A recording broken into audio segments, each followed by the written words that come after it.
फैज़ान के लिए ये बूढ़ा अस्कर ताइदी गैबी बनकर आया था। उसने वही किया जो उसके रहबर ने बताया था। अगले ही रोज़ उसका रवैया तब्दील हो गया। इसके साथ ही तफ्तीशी टीम का रवैया बदलने लगा।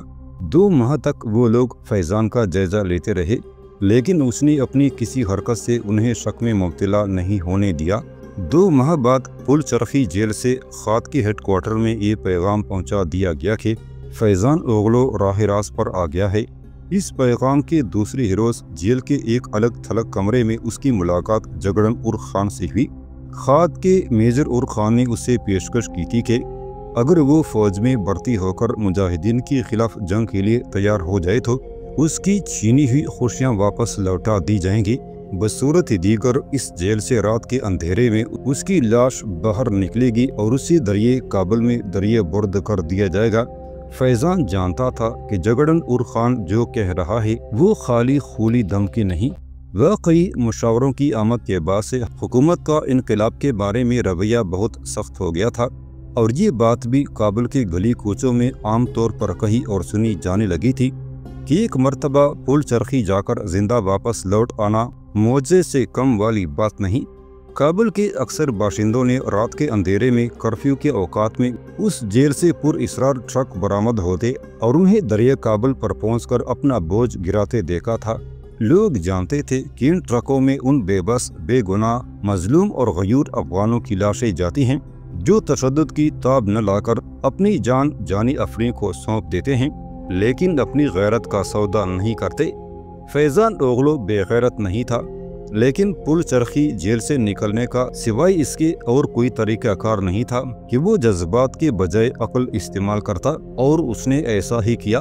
फैज़ान ओगलो ने खात के जगड़न उर खान की बात तस्लीम कर ली और फ़ौज में शमूलियत पर रजामंदी जाहिर कर दी। फैज़ान को वो लोग पुलचरखी से अब काबुल में लेकर आए थे। यहाँ आकर उसे एक मरतबा फिर एक इंक्वायरी बोर्ड के सामने पेश होना पड़ा। उसे अपने बूढ़े अस्कर रहनुमा की हिदायत अजबर थी। दुश्मन ने उसकी कौम को पांसने के लिए जो जाल फैलाया था, उसमें काबुल की जदीद आबादी के लोग आहिस्ता आहिस्ता पांसते चले जा रहे थे और उसे अपने लोगों को इस जाल से निकालना था, ख्वाह उसकी कुछ भी कीमत अदा करनी पड़ती। फैज़ान ने इंक्वायरी कमेटी के सामने उज़र पेश किया कि उससे जो कुछ भी हुआ नादानिस्तगी में हुआ और अब वो अपने गुज़श्ता तर्ज अमल पर बहुत शर्मिंदा है। आइंदा कभी बोरजवाई ख्यालात उसके नज़दीक भी नहीं फटकेंगे। उसे यहाँ से काबुल छावनी मुंतकिल कर दिया गया। काबुल छावनी से ट्रेनिंग अकेडमी, जहाँ महज 6 माह की तरबियत के बाद ही वो ज़ाबित बन गया। अपने फौजी तरबियती मरकज़ में उसे बमुश्किल कोई ऐसा कैडेट मिला था जो अपनी मर्जी से फ़ौज में आया हो, वरना तो सभी वो लोग थे जिन्हें ज़बरदस्ती फ़ौज में शामिल किया गया था। कभी कभी जब वो अपनी मौजूदा सूरत हाल पर गौर करता तो उसे कदरे उलझन भी होती, लेकिन उसका पुरइसरार मोहसन मुसव्वर के रूप में हमेशा उसके सामने मौजूद रहा। जब कभी कोई बगावत की चिंगारी फैज़ान के दिल में सुलगी, फौरन बूढ़े मुसव्वर ने उसके लाशऊर से निकलकर उस चिंगारी को दलाइल की आग से ठंडा कर दिया। वो शायद नहीं चाहता था कि उसकी बनाई हुई किसी भी तस्वीर के रंग फीके पड़ें। उसने बहरहाल अपनी इस अजीम ड्यूटी के लिए अपने खुदा के हुजूर जवाब दे भी तो होना था। बिल आखिर वो दिन भी आ ही गया जब उसको पास आउट होना था। काबुल की फौजी छावनी में एक तकरीब मुनक्कद की गई थी। शहर के रोसा, बज़्म ख़वीश, तरक्की पसंद माशरे के करता दरता गैर मुल्की सफ़ीर और हुकाम सभी यहाँ मौजूद थे। नए तैयार होने वाले ज़ाबित कतार बांधे खड़े थे। फिर रिवायती सलामी दी गई। कैडेटों ने मार्च पास्ट किया और वो जूनियर ज़ाबित बनकर महाज की तरफ रवाना हो गए। इस हजूम के एक कोने में वो बूढ़ा अस्कर भी मौजूद था। उसकी बूढ़ी चमकीली आंखें बड़ी बेचैनी से अपनी बनाई हुई तस्वीर का जायजा ले रही थी।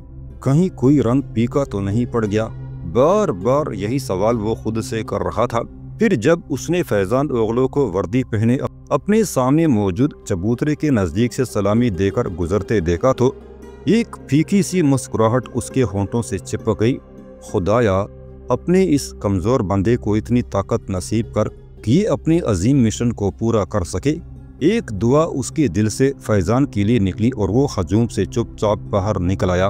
पास आउट परेड से फिरागत के बाद उन्हें काबुल छावनी भेज दिया गया। छावनी पर सर्द मौत कोहरे की तरह जमी हुई थी। दिन में तो मामूल की मसरूफियत जारी रहती, लेकिन शाम ढलती ही पश्चिम से पूरब की तरफ एक पुरअसरार सी यख बस्ता हवा सरसराने लगती और फिर हवा के पेट में अंधेरा केचुए की तरह रेंगने लगता। बिल आखिर उसे मैदान कारजार की तरफ रवाना कर दिया गया। आज वो काबुल से लोगर जा रहा था। उसकी कंपनी के सभी लोग कानवाई की शक्ल में पहाड़ों के दरमियान बनी सड़क पर चल रहे थे।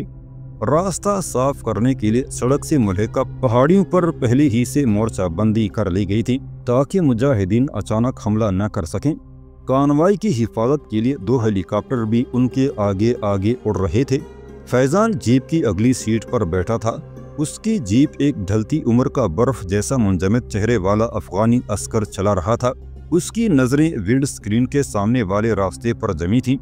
कभी ये राह गुजर शुजाअतों जान निसारों की पयंबर रही थी, खलूस और मेहर वफा के सजदों के जगमगाहट जो रास्तों का इम्तियाजी निशान थी। कई राह गुम करदा काफलों की रहबर बना करती थी, लेकिन आज इस पर मौत की सुर्ख आंधी ने अपना सहर पूंकर इसे अपने खूनी शिकंजे में जकड़ लिया था। पुरजलाल, पुरहैबत और पुरशिकवा सर बुलंद पहाड़ों के वसी व अरीज सिलसिले उसके दोनों अतराफ फैलते चले जा रहे थे, जिन पर लगे दरख्तों की शाखें आलूचों, चिनारों और खुबानियों के बोझ से झुकी हुई थी। उन दरख्तों से फूटने वाली खुशबू ने फिजा को भी मसहूर कर रखा था, लेकिन चिनारों की इस खुशबू के साथ साथ फैजान को अब इन जलालत माआब पहाड़ों की कोक में उन शीरख्वार फूलों के गर्म कच्चे लहू की महक भी महसूस हो रही थी, जिन्हें शिकमे मादर से छीनकर गासिबों ने अपनी खूनी ज़बानों से छाट लिया था। पहाड़ी रास्ता अब चक्कर खाकर ऊंचा होने लगा था। खिड़की से नीचे उसने निगाह डाली। सूरज की सुनहरी किरणों ने पहाड़ियों के दामन में शाम की तरह बलकाती हुई और रेंगने वाले पहाड़ी चश्मे को लकीर की शक्ल में बदलकर उन पर आतशी रक्स शुरू कर दिया था। पानी उसे पहाड़ों में प्याले की सूरत दहकता दिखाई दे रहा था। फिर उसे यूं महसूस हुआ कि जैसे पहाड़ों की ये वुसअत उसके जज्बों के सामने सिमटने लगी हो। आगे आगे जाने वाले हेलीकॉप्टर से इशारा मिलने पर सारा कानवाई रुक गया। शायद पायलट को कोई शक गुजरा था और अब उसकी तस्दीक तक उन लोगों को यहीं रुकना था। फैजान जीप से बाहर निकल आया। सामने पहाड़ की कोक में उसे एक चोटी पर मिट्टी से बनी हुई चंद मकानात नजर आए। उन मकानात से रस्सी की तरह बल कहता हुआ एक पथरीला रास्ता उस तरफ आ रहा था। उसकी जीप से कुछ फासले पर एक चश्मा बह रहा था। फैजान समझ गया कि रस्सी की तरह भलकाते रास्ते से उस तरफ आने वाले बच्चे और औरतें पानी लेने आ रही हैं। उसकी निगाहें उसी रास्ते पर जम कर रह गईं। 5-6 बच्चे और 2-3 औरतें उस तरफ आ रही थीं। कानवाई पर नजर पड़ती ही वो सब लोग सहम कर एकदम रुक गए। फिर कुछ सोचकर औरतें तो वहीं रुक गईं और बच्चे उनकी तरफ आने लगे। फैजान की नजरें उनके दमकते सुर्ख सफेद लेकिन कदरे खौफजदा चेहरों पर जमी थी। दरमंदगी उनके चेहरों पर नोहा अलाप रही थी। बच्चे चलते ही उनके करीब से गुजर गए। फैजान का कलेजा कट कर रह गया। पहाड़ों की चोटी उन बच्चों की हालत पर गमगीन थी।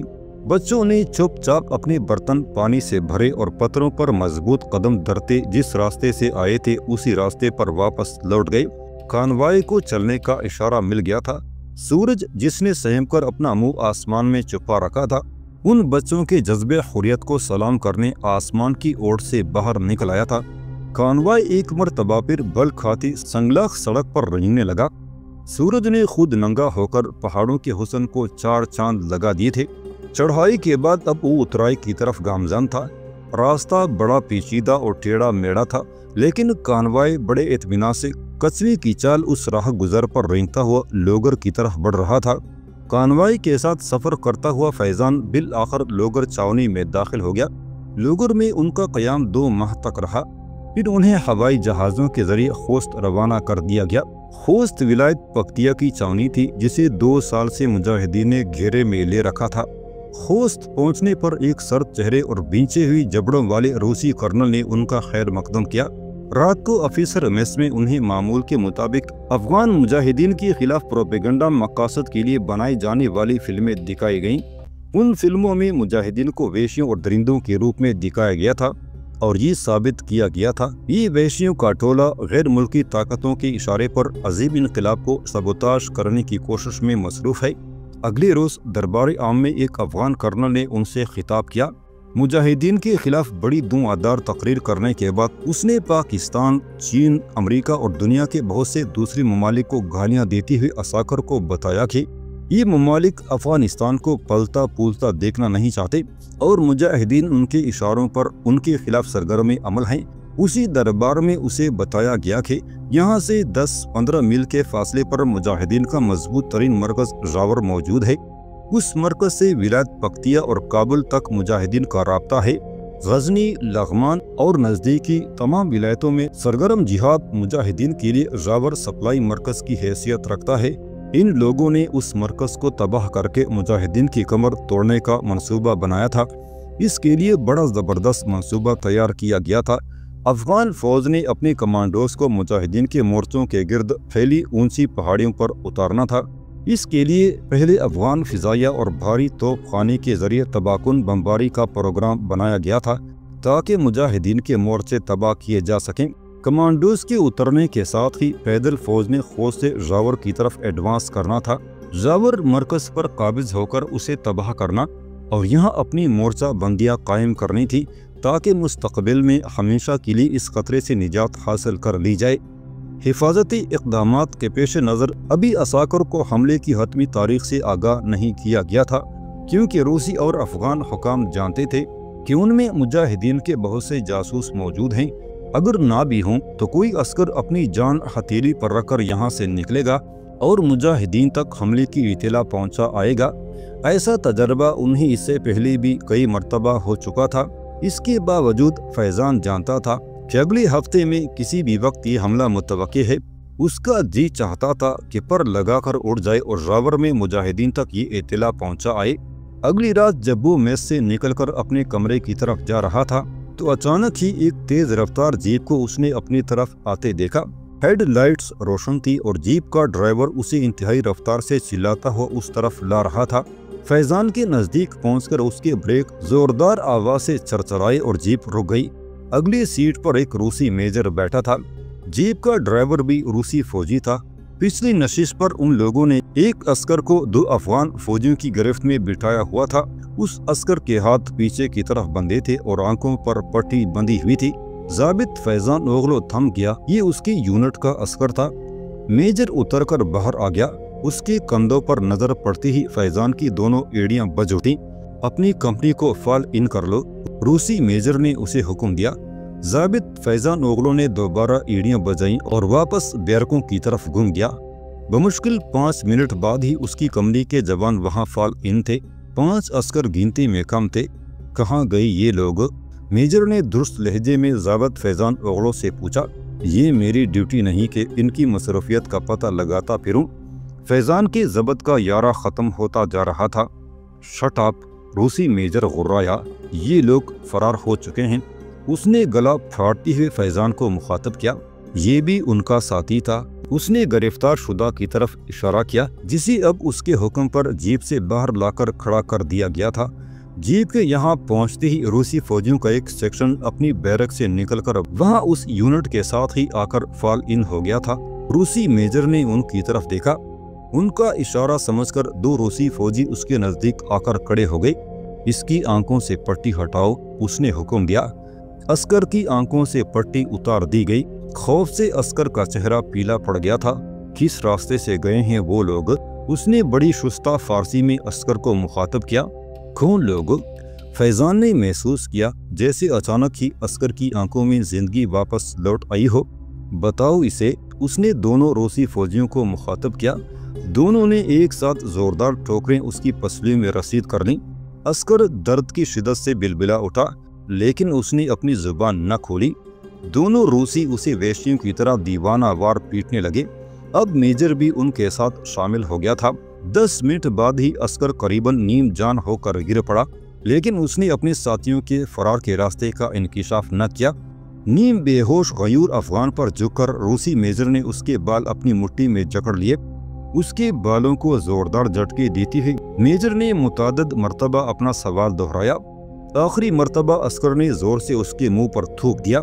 रूसी मेजर तन कर खड़ा हो गया। उसकी आंखों से खून टपक रहा था।